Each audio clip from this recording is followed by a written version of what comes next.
Welcome back to Cask and Point. Today is going to be a great day because we are reviewing Thomas H. Handy's 2024 release. Now, Thomas H. Handy is part of the Buffalo Trace Antique Collection. This includes Thomas H. Handy, George C. Stagg, William Llewellyn, Eagle Rare 17, and Sazerac 18. Now, there's a lot of history behind the Buffalo Trace Antique Collection. I've talked about it a little bit in previous videos, but essentially it started in 2000, and it started with William Llewellyn 19, Sazerac 18, and Eagle Rare 17. Now, after a few years, they took off William Llewellyn, and then they re-released it at 12 years old, and it's stayed 12 years since. And in 2002, they added George C. Stagg, which was 15 years old, and so for a few years, we had a 12-year, a 15-year, a 17-year, and an 18-year. However, in 2006, they released Thomas H. Handy, a 6-year rye onto the Buffalo Trace Antique Collection. So, your guess is as good as mine as to why there is a 6-year rye on the Antique Collection, which has a 17-year bourbon, an 18-year rye, a 15-year bourbon, and then a 12-year wheated bourbon, which are all very old relative to the rest of the market, but this is not. Now, my theory is that Thomas H. Handy is actually just the most perfect example of barrel selection. That they produce probably a few tens of thousands of barrels of Sazerac rye every single year, the normal $30 expression, but they pick out the best, about 150 barrels, and those become Thomas H. Handy every single year, and they're bottled at cask strength, and it's usually between 125 and 130 proof. That's my theory. That's how we end up with a spirit that's just so good that they put it under the Buffalo Trace Antique Collection lineup. Now, I've tried a lot of Thomas H. Handys. I'm a big fan. I really, really like it, really respect it relative to the rest of the market. I think, considering this is by far the cheapest Buffalo Trace Antique Collection bottle out there at between $400 and $500, depending on the year, depending on the timing of the year and all that good stuff, versus $700 for George C. Stagg, versus about $1,100 to $1,200 for William Llewellyn, and the other two being even more expensive than that. Well, Sazerac 18 might be a little cheaper now, but whatever. This is quite an interesting one. Let's get into 2024 and see how well they did. On the nose here, I'm getting quite a few things. So it's definitely giving me a lot of nutmeg and cinnamon right at the forefront. It then gets into a little bit of fruit. There's some plums and cherries on this, a little bit of berries. There's quite a bit of buttercream, which is also quite nice. And I will say, there's a note that I typically get on really good Thomas Handy years, like 2011 and 2020. There's a really strong sweet tea note. It is here on 2024. It's just a lot lighter than on those years.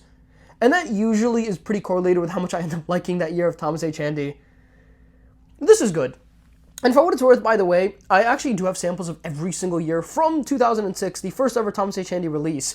And we're going to be doing a series on the channel soon where I try every single one of them, 2006 until 2024. So definitely stay tuned for that. But anyways, yeah, there's quite a bit going on here. There's definitely a little bit of sweet oak, a little bit of vanilla, and a little bit of cloves and mintiness as well, but not much.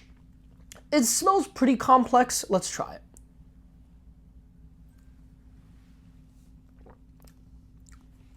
Oh, man. Oh, that's good. That's very good. So Thomas H. Handy is one of the very few things that's still in the 120th proof and drinks a little bit hotter. And this could just be because of its youth, but it really gives you a lot of punch. Now, that's really nice. And actually, just a few hours ago, I tried a Hazmat Nulu store pick. And I tried that because the 141 proof rye, and I kind of wanted to get a little bit more acquainted to these high proof ryes before doing this review here, so that I had something to base it off of.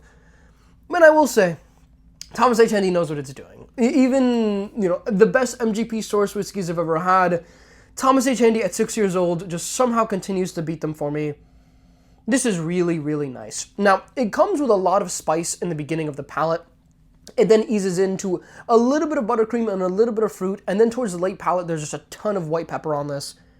It's really nice. It is really nice. I will say, it's not as sweet as 2020 or 2022, or 2023 actually, which are three of probably my favorite years in the last 6 or 7. 2020 probably being my favorite, and 2023 being my second favorite. But this is nice. This is nice. It's definitely a little bit spicier as well. Definitely getting a lot more cinnamon on this, and a lot more baking spice and rice spice. It is really nice. Let's take a second sip.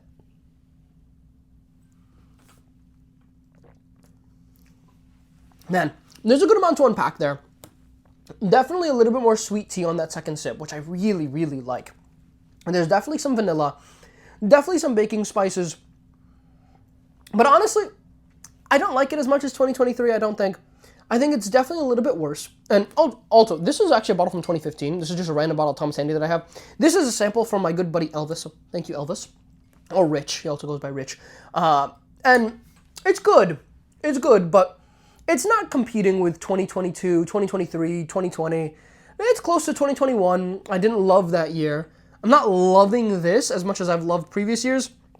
It's still an amazing whiskey. It's still going to rate at least in the mid-8s. But it's a little bit more straightforward. Like, there's a lot more spice on this. There's not as much buttercream and sweet tea and fruit, which is really what I think makes Thomas Handy the most amazing thing ever. It's still good, though. It's still very good. It's still beating pretty much every rye I've had this year, to be clear. But man, let's take a third sip. Really get it in all the crevices. That's nice. It is drinking a little bit lower on the second and third sip. That first sip was hot, and 2020, for what it's worth, stayed hot pretty much as I drank it. And this one was really hot on that first sip, then mellowed out quite a bit, which is a little bit disappointing. I do really like my punch and my flavor, but it's going to give me a little bit of sweet tea in the beginning, quite a bit of spices throughout, although it got less spicy over time, which is to say it kind of just lost a little bit of flavor on that second and third sip. I'm actually going to have to take this fourth sip here to really figure this one out, but we're in the mid-8s right now. I'm thinking of rating this somewhere between an 8.4 and an 8.6. I'm not loving it. I think George C. Stagg 2024 is better, but it's not better by that much, for what it's worth, but it's definitely better. It's and some years Thomas Handy is better. I think in 2020, they both had amazing showings, and I might go with Thomas H. Handy 2020 over George C. Stagg 2020. I think in 2022, George C. Stagg was just so good, it was hard to beat.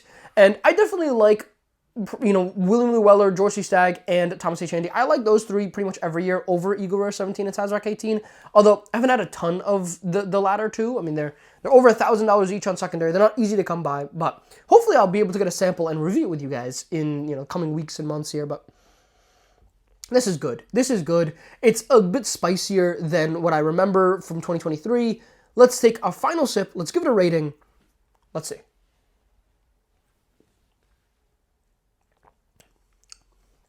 It's good. Look, it's a good rye. There are baking spices throughout that pour.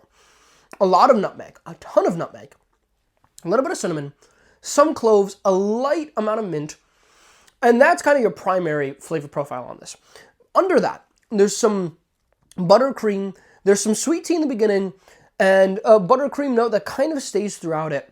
And then there's a little bit of berry that really comes out towards the late palate. And initially it's on the front palate, and then it kind of disappears and then comes back on the late palate. It's good. It's pretty complex. It's a great whiskey. It's not as good as 2023. It's not as good as 2020. I think those for me were a little bit sweeter. I think there was more sweet tea on them. I think there was more buttercream on them. And those are just flavors to die for to me with Thomas Handy. But this is a great showing. Like, this is straightforward. It's not as good as previous years for me. It's probably below average overall for Thomas Handy of all that I've tried. But it's still great. Like we're still not looking at the worst Thomas Handy I've ever had, nor are we talking about the best one I've ever had. It's a fine showing. It's an amazing bottle. $125. I'd buy so many of these.